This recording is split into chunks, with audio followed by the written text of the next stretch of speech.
So in this video what I aim to do is combine what I covered in the first and second part. So I'm going to start with another lattice. So I'm going to hold the control key down to bring a lattice in default grey. Edit the lattice. I'm going to use new. I'm just going to drop that down so there's no clipping at the moment. Invert and square edges just to have a slightly different shape. And I'm going to cut so much of it away. So we're having this situation where we're joining across a clip area. Check out now, you can see what that shape looks like. I'm also going to rotate that shape, enlarge it, maybe scale it a bit as well as rotating it, just to show that it all works with respect to object space mapping. So it doesn't matter, it doesn't have to be vertically aligned or anything, we can make the corrections. I'm just going to scale it vertically a little to make it more or less equilateral triangles on each side. Okay, so this is going to be the object to export. So we can see the pattern, because here, this edge here, if you can imagine it in the wireframe, is going to be the seam. And so we can see the pattern. I'm going to create a quick HDRI image from the background. So I'm just going to turn the sun off as a visible object so it doesn't get involved in the HDRI. I use sky dome, use sky, so that's created a HDRI, rendering scene, provide some light, reduce its saturation, reduce the output so it renders quickly, get rid of specularity. So now we're in this position. I want to wrap a pattern around this that obviously has a join at the seam. Oops, I'll go back to world space for a moment so I can rotate that round a bit further. So there's the seam I want to cross. So in the materials for this, I'll put a blob in diffuse, hold the shift key down, find the basic here. We'll try this gradient bar. Yeah, well, let's see what that's made of. Okay, I'll use actual selection, and then because the light's set in here, I can't see whether it's crossing the seam, but I'm going to reduce the scale a little bit, right, and then just check out of there and have a quick look in this render so we can see that is crossing on that seam. So we're aiming to make that join up correctly and get bump across and maybe try and cheat and get a bit of normal map. So back into the material, this is our diffusion channel. I'm going to incorporate bump so we can see what effect that has. So it's got a fairly, this is the height map that's going to be the bump, I suspect. If we can just trick that out, we'll see that we've got a height map there, and that's what we're saying is a normal map. So this is no variation on that. These must be linear from side to side. So let's see what this function is. Okay, it's linear sine, so that explains the linearity. So they're actually like faces. So that should be an interesting challenge to export this. I'll bring the colour back in by switching it on. Not worry too much about the normal yet, because we're going to have to output that on one of these channels by turning the colour off. So, and it's not really a normal map, but well, first of all we'll export at this, and we're just exporting the geometry to start with. So File, Export Object, select OBJ format. So that's mesh export there. Lattice 1, save. Turn off the maps. We're just looking at geometry. I'm going to turn the resolution up a bit just to show you that feature there. So I don't know, let's try 50,000. You have to be a bit wary about this end of the scale because it can use up too much memory, and it can take a long time to export. So just a little cautionary note there.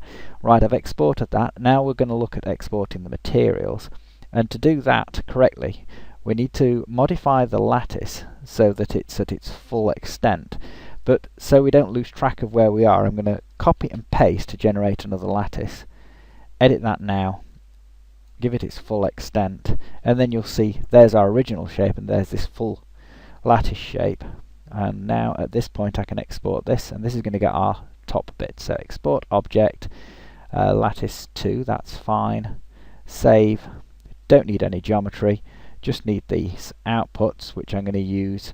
I'm going to modify the size so there's slightly higher resolution, so let's go for this 1024.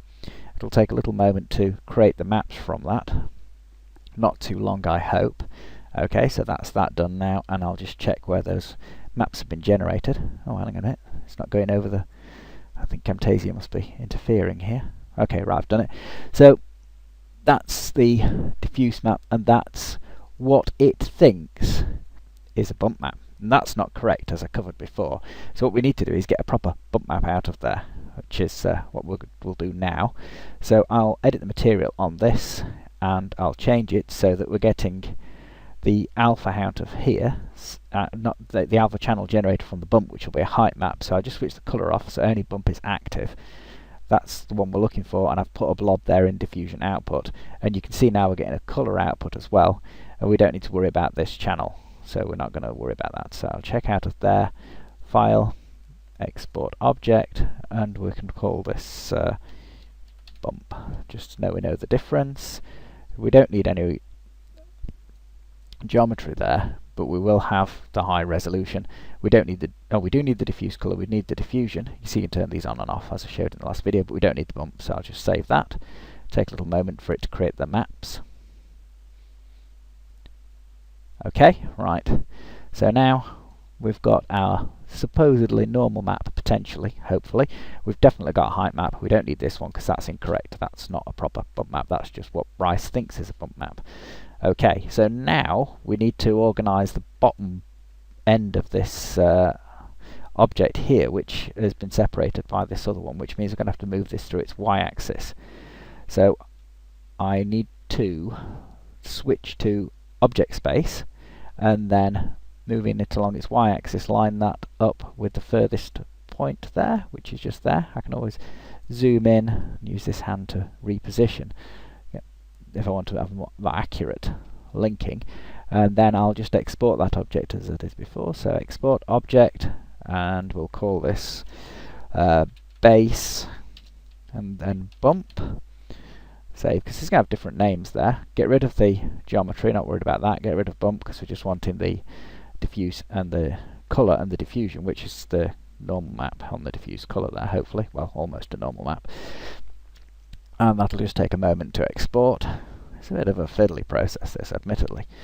And then back in the material, we actually want the colour out of this. So I switch the colour back on, and we don't need any of these other things, so I can turn those off. I'll just leave that level there. I'll just set that to 0. Check out of there, and then go File, Export Object, and this is lattice to object base. So that should give us our diffuse colour for this one. So flatten that off and select the size as I did before and export it. Alright, and if I can get the folder where all those are saved. So one half of this is the top, one half is the base. So it's the top on the left as I recall, and then that's the bottom one actually. I've just noticed it's written in there, base. So it's the top on the left of this one we want linked to the bottom on the right of that one so that they all join up. I don't know that they actually look that different, which is a bit of concern because I was trying to show you how to join the two up, but I'll just check that. There should have been some variation. I kind of flukily had it so that it's going to line up in both cases. Oh no, they are different. I saw them vary there. They're just not significantly different, which is a shame, but we'll just go through the process. So I need to combine the two halves now, so I'll take my top here and crop it.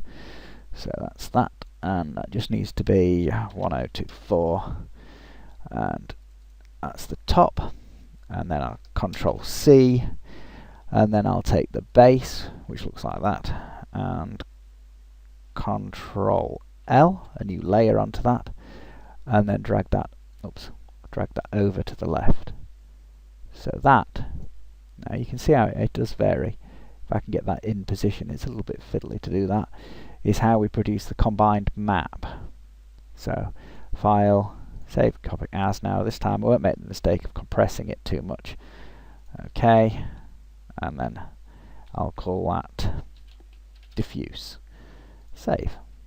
Yes, it's just saying the limitations of the format because I put a layer in there. Now I've got the same job with this one. So that's my top. Yeah, it's easy to lose track with these things, so I need to crop that. There, 1024.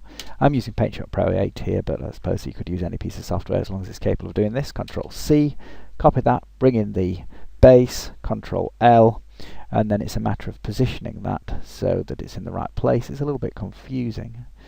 I'm sure there might be a better way of doing this, but for now this will do.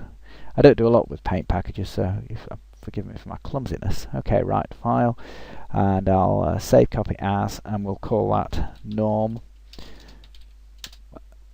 Yes, we'll see how that turns out. I do not know. And I've got the top bit here, so just bear with me. It's a matter of cropping this to its correct size. That's going to be 1024.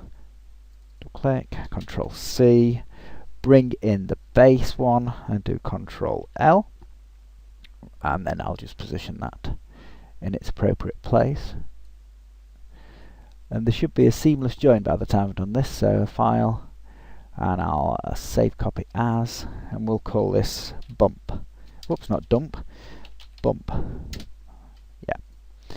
So now I could get rid of all these other extraneous ones that we don't need. That'll tidy things up a bit. And we want our original export, which was lattice 1, and all these other things that we used to generate then can be deleted as well. No, delete those.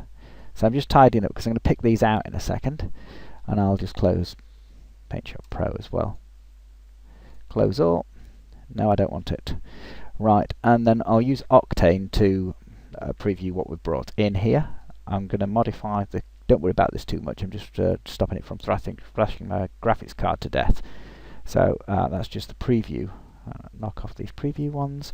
Import the node, so import our lattice, and this import here is for the material. So I'm going to add node, material, diffuse, and then I'm going to add a render target.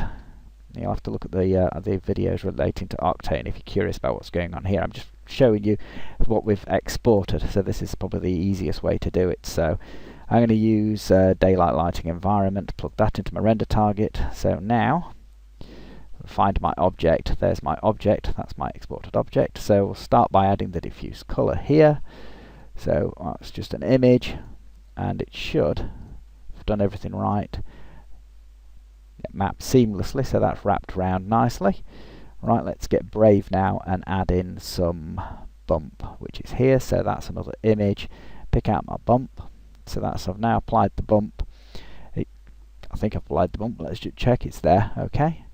Right, it's not very clear because of the diffuse color what's going on with the bump. So I'm going to get rid of that image now and use float texture to set it to grey.